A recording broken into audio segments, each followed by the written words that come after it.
মাছের ঝোল, এজন্য প্রথমে আমি মাছের মধ্যে নুন আর হলুদটা মেখে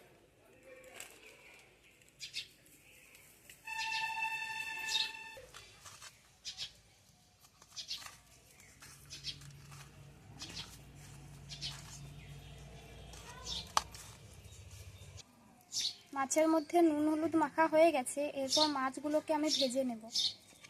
মতো তেল ঢেলে দিচ্ছি, গরম হওয়া পর্যন্ত অপেক্ষা করব। তেলটা গরম হয়ে গেছে, এরপর এর মধ্যে আমি মাছগুলো ছেড়ে দেবো।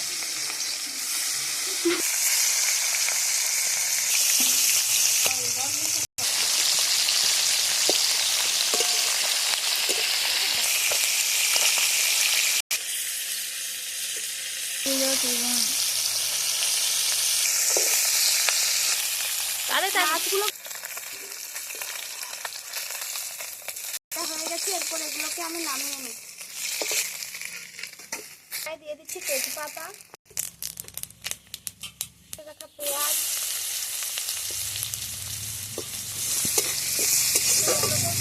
ভালো করে ভেজে নেব।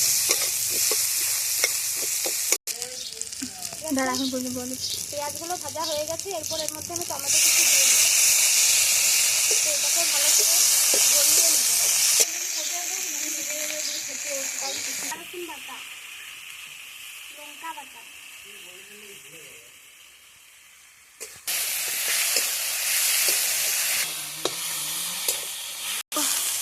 আলু, হলুদ গুঁড়ো, জিরে গুঁড়ো, এগুলোকে ভালো করে কষে নেব। আমার কষানো হয়ে গেছে, এরপর এর মধ্যে দিয়ে দেবো একটু জল।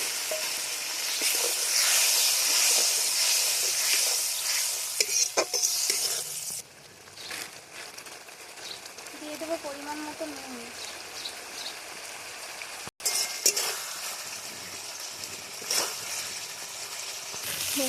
মশলা থেকে এরকম তেলটা ছেড়ে এলে দিয়ে দেবো এর মধ্যে আলুটা সেজার মতো পরিমাণ মতো জল।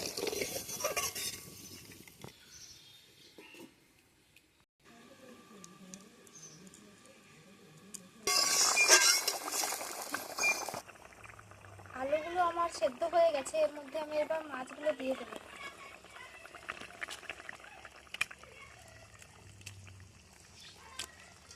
গরম মশলা, মাছের ঝোলটা আমার একদম রেডি হয়ে গেছে, এরপর এটাকে আমি নামিয়ে নেব। আর দেখতে